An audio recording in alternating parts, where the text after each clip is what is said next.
questions were almost immediately asked of the American side in Sunday's press conference is preparation for the Ryder Cup, right? And so we talked about this at length on the podcast. Team Europe famously took their entire squad to the BMW PGA Championship. They played in 4 threesomes on Thursday and Friday. All 12 guys make the cut. 7 of those guys finish in the top 10. Then on the flip side, only 3 Team USA players played competitively after the Tour Championship. So Max Homa finishes T7 at the Fortinet, Justin Thomas finishes 5th at the Fortinet, and Brooks Koepka finishes T24 at Live Chicago. And those 3, Homa, Thomas, and Koepka, combined for 6.5 of Team USA's 11.5 points. Do you...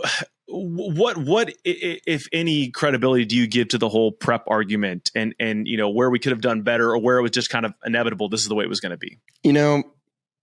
I think a lot of conversation should be around this, and I definitely think rightfully so. I think the European team, dude, they were in form, and we started seeing this before the BMW Championship. This started like for me, or actually almost all the way back to the playoffs. I just felt like they started getting the right guys to start playing better. Matthew Fitzpatrick did not play well after Hilton had the rest of the year. Like, did not really have that great of a year. He still made the Tour Championships. I'm kind of dogging a guy that made it to Atlanta where I never did. So it's like the lines at which we measure these guys are so so brutal. But anyways, Matthew, he really felt like he started finding his game. He was always been a great putter, but was not ball striking it necessarily well. Had some injuries at the beginning of the year. Tyrrell Hatton was a guy that we had talked about endlessly, saying like, if he plays well, like how does Europe lose? And when we go to the American side, and I'm like, I'm sitting here looking at the picks and would I have done anything different? I do think Keegan Bradley should have been on the team, and you could have maybe taken any of those guys and maybe substituted Keegan for him. But I still don't even see the reach and the argument. You can play Monday morning quarterback right now and say that DJ should have been on this team or Bryson should have been on this team. I definitely think Bryson would have been in more form than any of the other 6 captain's picks. I think you can make an argument that he could have played better. And I do know that a big issue with the Bryson thing was everything to do with just his relationship with the guys on the team and him being a part of the lawsuit. And that means something when you have to be picked for something and you don't qualify. So listen, none of the European guys, if it'd be different if Europe had won this Ryder Cup and they had a bunch of live guys playing and that we didn't do it as well, but we were eligible to pick the guys. The European team didn't. So we have an advantage potentially to pick these guys, but we don't have to. And would those guys have been able to be picked on the Europe team, even if so?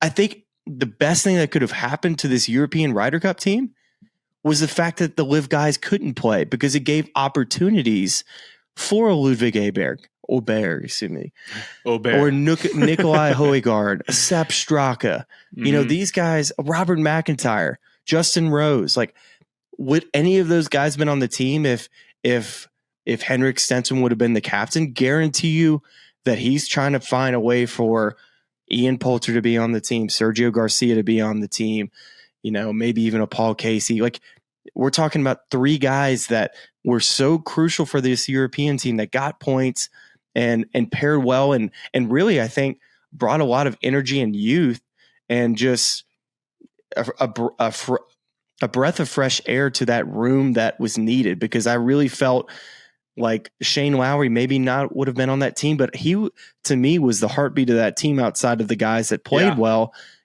Without Shane there that week, do they have the same type of veteran leadership and just overall enthusiasm of playing for not only for yourself, but for Team Europe and the guys around you? So when it comes to, just to answer your question in a sense, talking about preparation and who's on the team, yes, I think the European guys were in more form.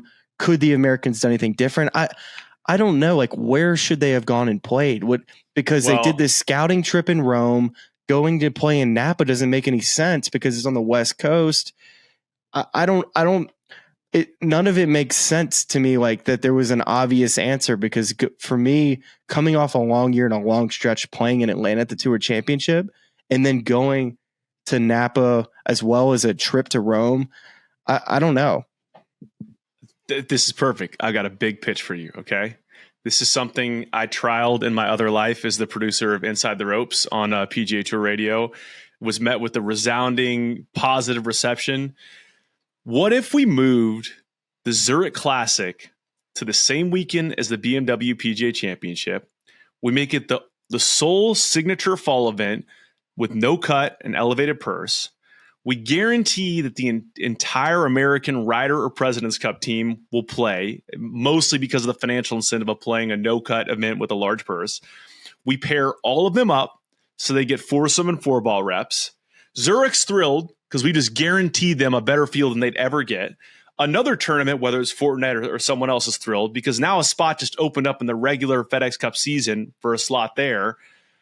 I mean, this is a win across the board, right? I mean, if we're talking about and you in a very American sense, you position it directly across from the BMW PGA Championship. So the Europe guys have to go there and do their thing, and we get our little tournament here to pair all of our guys up. I mean, look, I get it. There are a lot of moving pieces and logistics, but wouldn't that be like a cool way to send our team off to a Ryder Cup while also playing the format they're about to dig into? I think you're onto something. I do think you're onto something. I think that is actually a pretty dang good idea because nobody really wants to go like grind at a fall event. Now the fall is, I mean, it is full grind mode because you're playing for a tour card.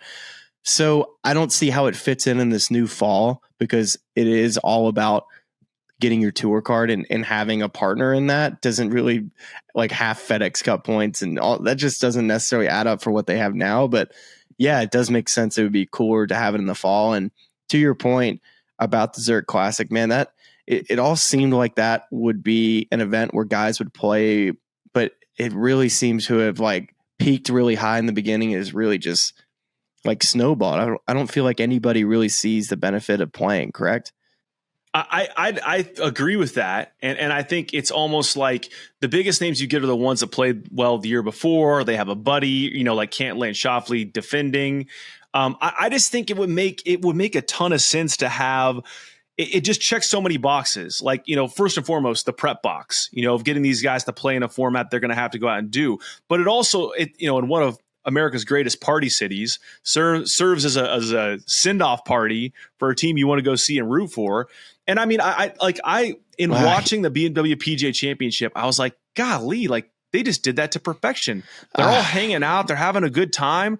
We need to do that, with something in the States. And why not do it there? And again, like the issue would be you're telling Zurich, hey, you're moving out of the FedEx Cup and you're moving into the fall. But they're elated to do that if you're guaranteeing them all 12 players that are going to be on that Ryder or President's Cup team. Like it doesn't make sense right now for the PGA Tour fall. But here's the thing, like just think about it. When the guys finished up in the end of August and how hot the playoffs were, for 3 week stretch, the last thing those guys want to do is go play golf. Give a shout out to those guys for going on that scouting trip and then going to play the BMW. Now, a lot of those guys on the European team did have an incentive to play because of the race to Dubai. So it does make more sense for them to play. None of the American guys have any incentive. I don't think any of those guys are high up on the DP World Tour order of merit. Like I think Patrick Reed used to be a guy that would always be up there because he would play so often. But yeah, I think it'll be easier next time around because we're going to be in the States. And I definitely think you're going to see players play, whether it be Napa or wherever the new fall looks like. I think you're going to see players. Definitely that'll be an incentive of the next captain to not have that be something talked about.